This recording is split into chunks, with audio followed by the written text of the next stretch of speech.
It was just time to really tell a great untold Detroit story, because it kind of covers Detroit at its zenith.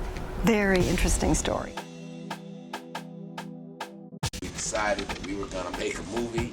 All right, Rich Rossi with you with Motown Mafia. I'm with Courtney.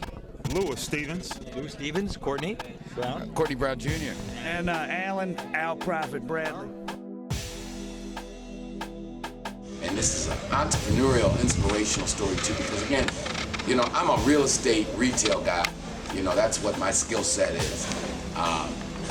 But I'm a businessman, so I was like, you know, we're gonna do it. You know, sometimes when you got a dream, you won't have all the answers on how you're gonna do what you're gonna do. What made this one unique was not so much the crime, but the intertwining with Detroit's history and the Motown era and kind of the economic decline of Detroit. And it's really the story of a family. And from some perspectives, it's has a happy ending, like you said.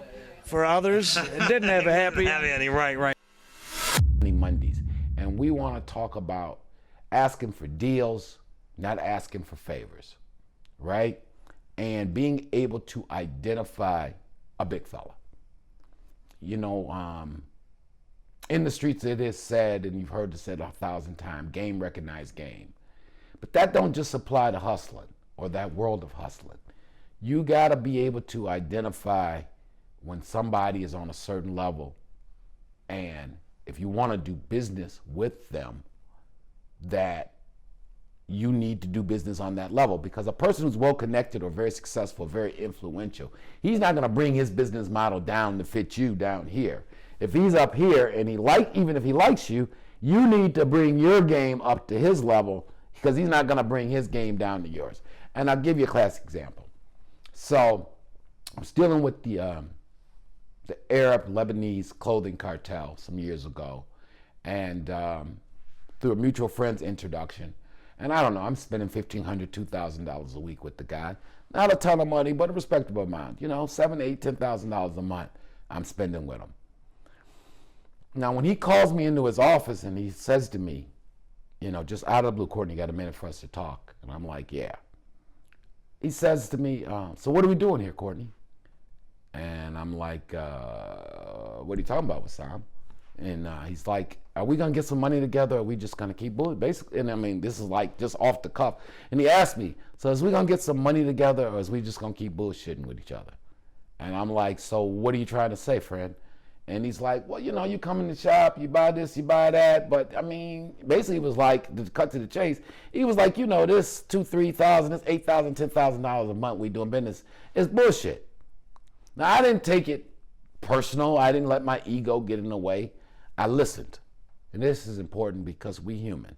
And I'll be honest, in our culture, man, we let ego and pride get in the way of business a lot.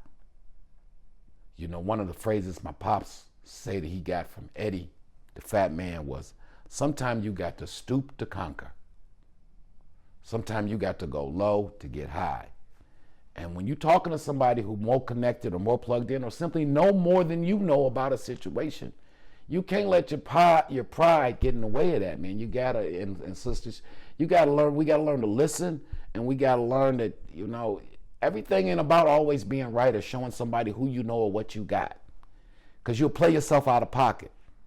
So anyway, when old boy cuts into me and he says, so what we doing, man? Because, you know, you come in here, you spend your $1,500, your $2,000 a week, but basically what he said, I'm not in it for that, man. I'm not in this business to have these kind of transactions with my wholesalers or my major retail accounts. So I'm like, well, no, I'm serious about it, but, you know, I'm trying to figure out some things. We got a new location, yada, yada, yada. So basically he's like, well, here's the thing. Why don't you go to my warehouse and pick out what you need to stock up all your stores? And again, I've been around the block a couple times now, you know, so I'm picking up the vibe that this guy's basically showing me his hand a little bit. He said, look, man, I am the plug. But, and it reminded me, before I go further, it reminded me as this is going on, of, again, one of the stories, you know, Pops always talked about one of the things about Eddie was his ability to inspire people. I'm going to try to use some of these stories to show you the lessons learned in the streets and how they transcend into the entrepreneurial world or the quote-unquote legitimate world. You know, and Eddie would start a guy off with an ounce or a half ounce, and if the guy paid good and he saw some consistency, he didn't keep playing. He'd tell the guy, look, man, you ain't no half ounce guy. You ain't no ounce nigga. You know, here go a brick. Here go a half a brick. Let's go ahead and get some real money together. And it was one of those kind of moments. So he tells me, go to his warehouse, pick out what I need. I think at the time I had 3 stores, 2 in Detroit, 1 in Atlanta. I don't think we had opened up the 4th store in Atlanta yet. But I asked him, I'm like, so how much inventory should I get out the warehouse? And he tells me, he says, look, man, you know your business better than me.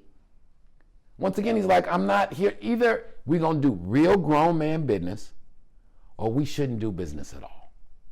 Because he's basically saying, look, if you ain't got time, if you can't handle $60,000 or $100,000 worth of inventory and manage it and pay me my money, I don't need to be doing business with you no way.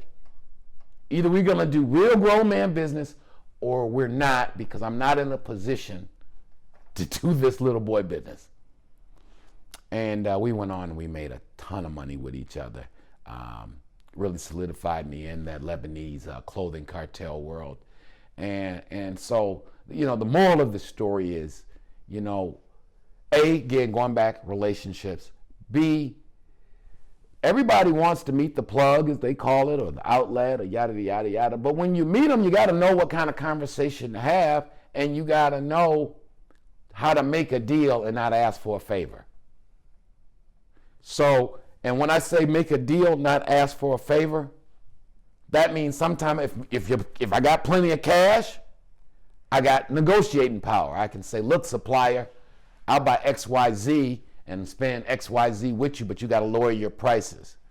Or if I don't have cash, again, I'm not begging when I ask for credit. If I say, look, I know you normally sell your outfits at $20, you know, a WAP wholesale.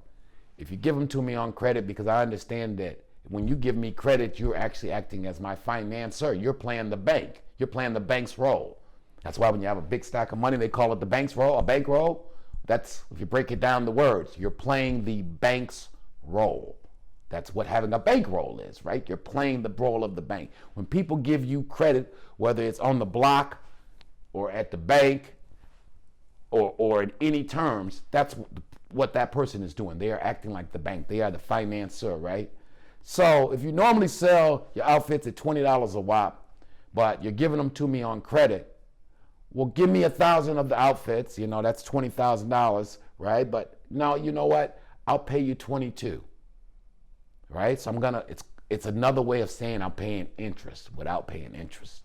So, you know, and we'll go into some of this, more of this stuff. We're going to set up some things once we get our website, you know, bunch of stuff we got going on besides the podcast. Coming up with the podcast, we'll have a website where you guys can actually start to ask me some questions about, in particular, you know, I've done a bunch of different businesses and have been able to gather some insights so we can work out some things, maybe for some personal consulting. Because again, it is great that we know about how we all got money and pops of them got money in the 70s. It's great to know about how we got introduced to the game in the 80s. But what's real important in 2021 is how we use those lessons to continue our business footprint today. And more important, to give back a little bit to the family out there on how we can be some assistance to our people and to our culture. So Money Mondays, let's go get it. Let's get to the bag. Hope you guys got something out of that story. Again, last thing, Hustle and Grind Book Festival, Detroit, Michigan. That is June 12th. Hustle and Grind, check that out. We'll be launching the hard copy of Big Man on Campus. Of course, our other books, Motown Mafia, Memoirs of a Kingpin's Kid, and Mind Right, Money Right, Getting Off Zero, along with a bunch of other the hottest authors, urban fiction, and other biography books coming out of our community. So that's June 12th, sponsored by Michelle Moore and Say You Publish Publishing, Say You Promise Publishing. Give it a shot. Check it out online. That's the Hustle and Grind Book Convention, June 12th, Detroit, Michigan. Big Boss, real proud to be a part of that. come holler at us. We'll obviously keep you guys abreast and posted on that kind of stuff. So holler at your man. Hit like, share, subscribe. Be well. Notification. Hit the notification button. Money Mondays. Go get it. Peace.